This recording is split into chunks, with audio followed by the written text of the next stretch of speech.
Close your eyes for a moment.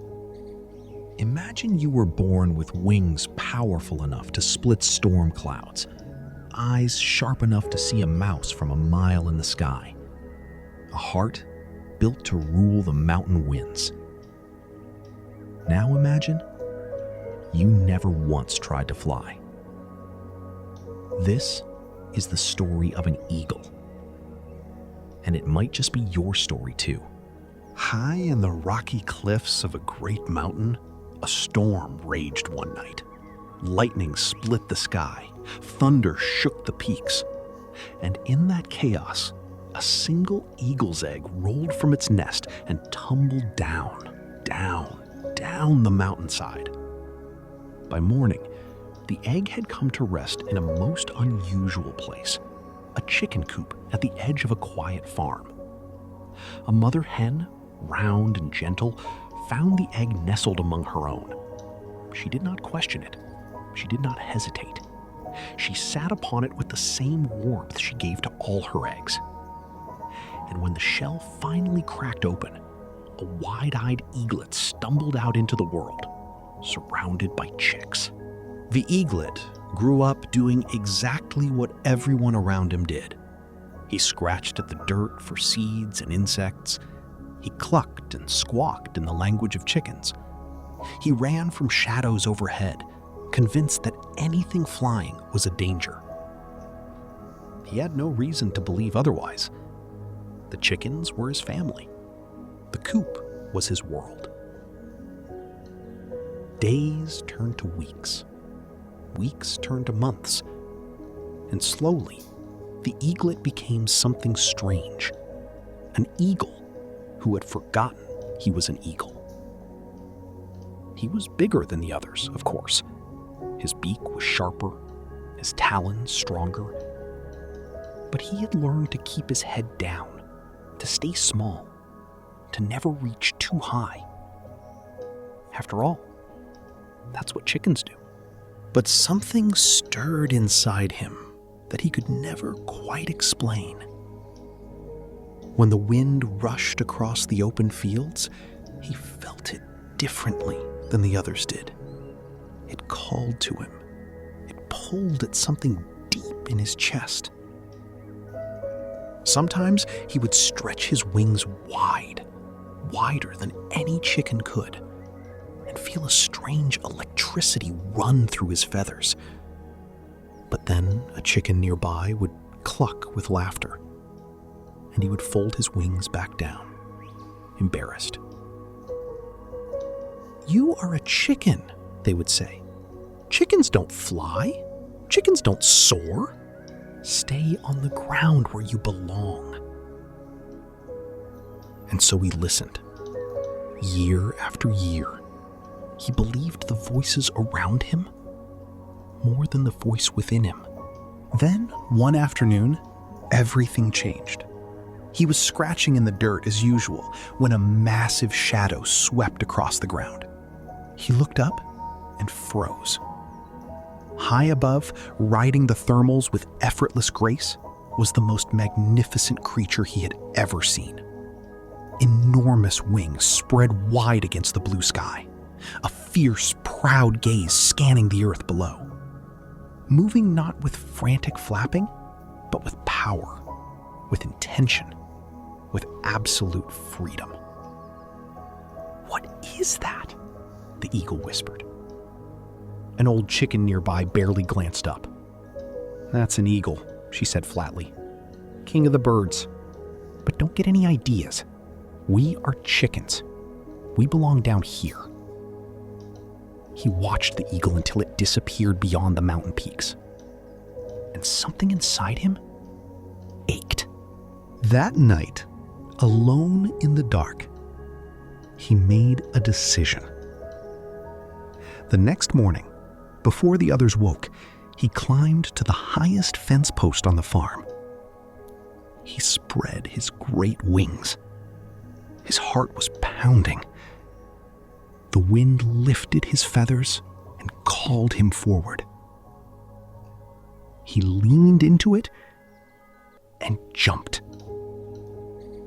For one single breathtaking second, he felt it. That rush, that lift, that feeling of being exactly what he was meant to be. And then he tumbled, flapping awkwardly, and landed in the mud with a thud. The chickens erupted in laughter. "We told you so," they clucked. "Eagles fly, chickens fall. Know your place." Covered in mud, wings trembling, he slowly walked back to the coop. He had almost believed in himself. Almost. But there was someone watching that morning who did not laugh. An old farmer had seen everything, and he walked slowly toward the dejected bird, knelt down, and looked him directly in the eyes. "Do you know what you are?" the farmer asked quietly. The eagle looked down. "I am a chicken." The old man shook his head slowly. "No," he said, "you are not. You have lived like a chicken. You have been told you are a chicken.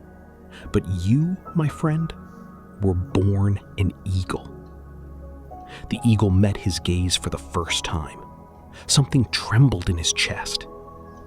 "Come with me," said the farmer. "I want to show you something." The farmer led him far from the farm, across the fields, up into the foothills, and then higher still, up the rocky slopes of the great mountain itself. It was a long climb. At times, the eagle wanted to turn back. The mountain was steep. The air was cold. Every step took him further from the only world he had ever known. But the farmer walked beside him, steady and calm. "Fear is just unfamiliarity," the old man said. "It fades the moment you go forward." At last, they reached a great cliff edge. Below them, the whole valley spread out like a painting. The farm a tiny speck among golden fields and winding rivers. Above them, nothing but open sky. The farmer stepped back. "This," he said quietly, "is where you were born. This is where you belong." The eagle stood at the edge and looked out. The wind was strong up here. His feathers shook. His whole body trembled. Every voice from the coop echoed in his mind. "You'll fall. You'll fail. You're just a chicken. Stay on the ground where you belong." But there was another voice now, quieter, older, deeper. It didn't use words. It was the pull of the wind, the memory of that 1 second of flight, the ache he had carried his whole life. He closed his eyes. He breathed. And then he spread his wings wide, wider than he ever had before, every feather taut against the mountain wind. He stepped forward, and he fell.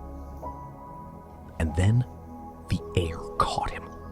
His wings found their purpose. His body remembered what it was. And the eagle rose, higher and higher, soaring above the valley, above the farm, above every small voice that had ever told him who he was not. He screamed into the sky, not in fear, but in joy, in recognition, in homecoming. Many of us are that eagle. We were placed in environments that were not made for us, raised by voices that, with love or without it, taught us to stay small, to scratch in the dirt, to fear the sky. We learned to believe we were chickens. And perhaps, for a long time, we acted like it. But there are clues. There always are. That feeling when a certain wind blows, and something in you stirs. That ache when you watch someone else living with freedom and purpose. That voice, quiet, persistent, saying this is not all you are. The coop was not your destiny. It was just your starting point. You were not born to scratch the dirt. You were born to ride the storm. The only question is, are you willing to climb the mountain and leap?